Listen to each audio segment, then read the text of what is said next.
Al via la corsa numero 5 con cavalli di 4 anni sulla distanza dei 1660 metri, 1 Futura, 2 Femme Fatale, sì, 3 Fosfonio, 4 Fantasy Mark, 5 Fantasy Black, 6 Five Star BFC, seconda linea 7 Fanny Guy TC, 8 Faith, 9 Frankie Grad, 10 Fedra Pax. Corsa molto incerta, perlomeno tra due concorrenti, Fosfonio e Fantasy Black, che si contendono il pronostico in chiusura.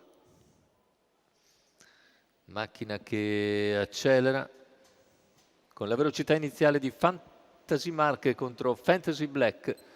I due alle prese seguiti da Fosfonio. Insiste Fantasy Black su Fantasy Mark. Si avvantaggia e passa a condurre in 200 metri abbastanza svelti, 14,7. Terza posizione per Fosfonio.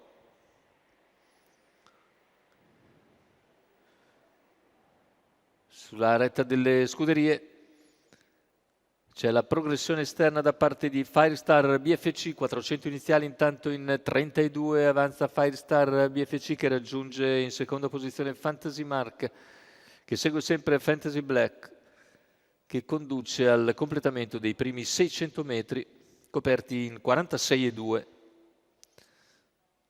Per corsie esterne si formano più pariglie e alle spalle di Firestar c'è Frankie Grad, poi anche Faith e quindi Fedra Pax, gruppo chiuso da Fanny Guy TC.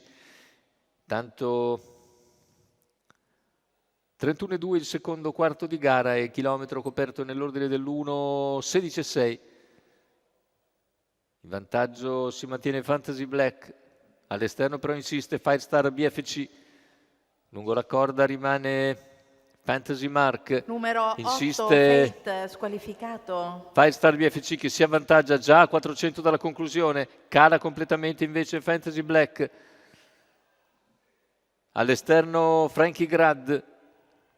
Ma intanto ha preso vantaggio Firestar BFC che entra nettamente in testa e addirittura d'arrivo, ultimi 150 di gara con Firestar BFC che è ancora in vantaggio a 100 dalla conclusione. Ci prova nuovamente Frankie Grad, ma può essere soltanto secondo davanti a Fedra Pax che sul palo piega Fosfonio.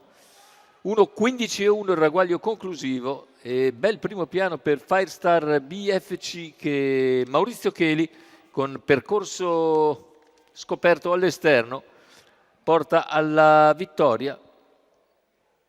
Firestar BFC che è iscritto anche in una corsa domani nella giornata Gentleman a Modena per conto di Lamberto Barbieri, del signor Roberto Bonvicini, vince a buona quota e decisamente in maniera convincente.